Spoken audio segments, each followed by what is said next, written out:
O pecado que não tem perdão, a blasfêmia contra o Espírito Santo. O que seria isso?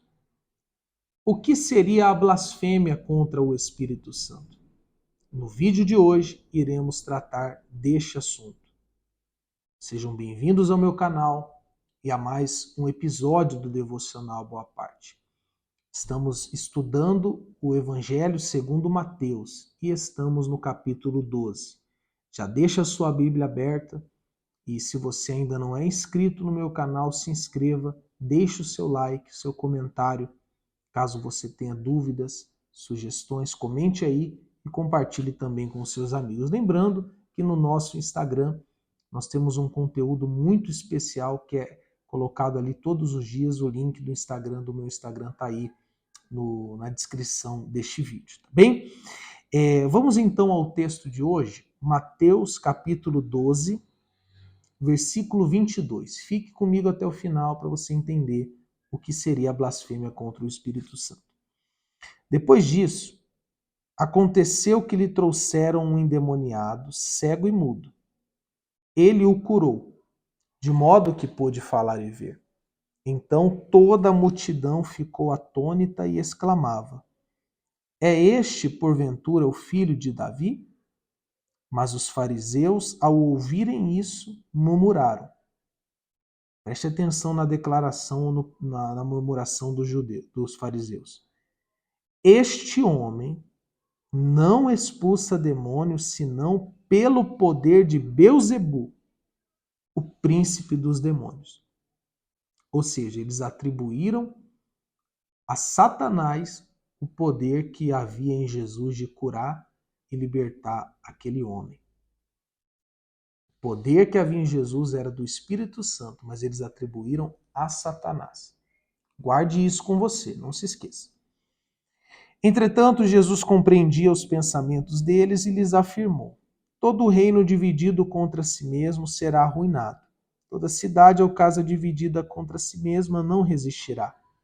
Se Satanás expulsa Satanás, está dividido contra ele próprio. Como poderá então subsistir o seu reino?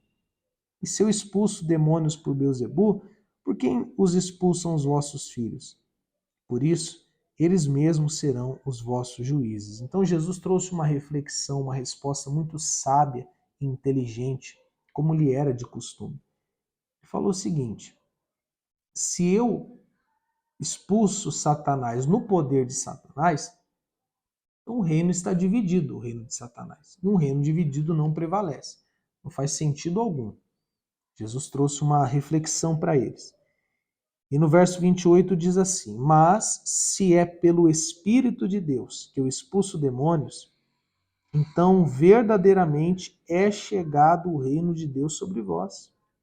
Ou ainda, como pode alguém entrar na casa do homem forte e roubar-lhe todos os seus bens sem primeiro amarrá-lo?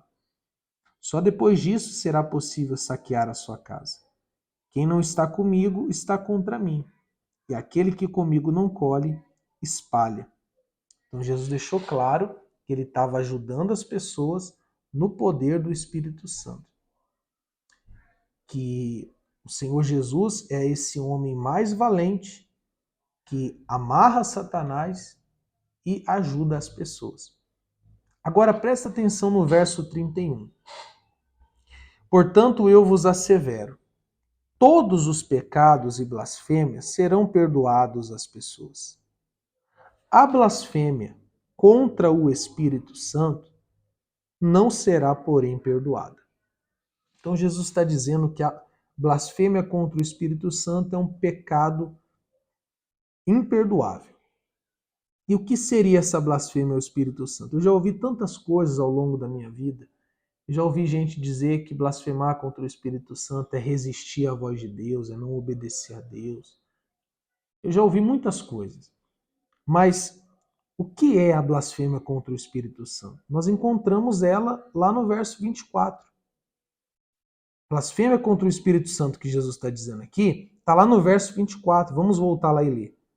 Mas os fariseus, ao ouvirem isso, murmuraram: Este homem não expulsa demônios, senão pelo poder de Beelzebu, o príncipe dos demônios. Então, a blasfêmia ao Espírito Santo, ela é ela acontece quando você atribui a Satanás aquilo que é feito por Jesus no poder do Espírito Santo, que foi exatamente o que os fariseus fizeram, atribuíram a Satanás a libertação e a cura que aquele homem recebeu da parte de Jesus por intermédio do poder do Espírito Santo. Isso é a blasfêmia contra o Espírito Santo. E por que não tem perdão? Porque pensa comigo, quem convence a pessoa do pecado é o Espírito Santo. Para que a pessoa seja perdoada, ela tem que estar convencida do seu pecado. E quem convence ela do pecado? O Espírito Santo. Se ela nega a existência do Espírito Santo, ou se ela atribui a Satanás a obra do Espírito Santo, logo o Espírito Santo não terá liberdade para convencê-la dos seus pecados. E se não houver a convicção do pecado, não haverá o arrependimento. Se não houver o arrependimento, não há o perdão, não há a salvação.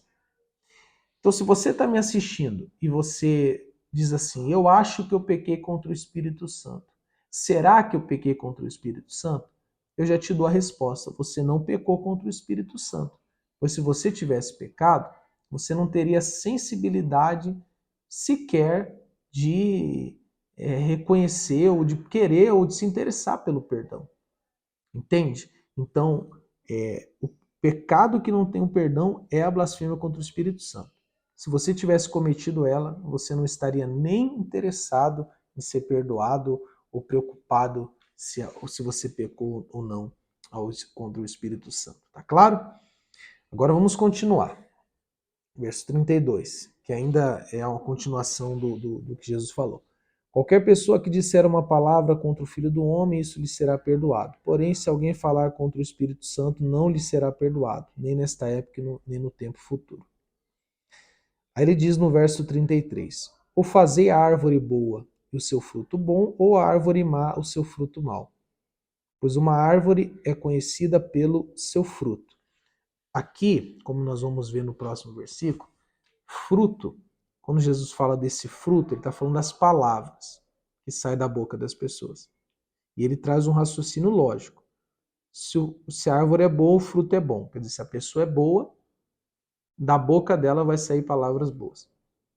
É no verso 34. Raça de víboras, como podeis falar coisas boas sendo maus?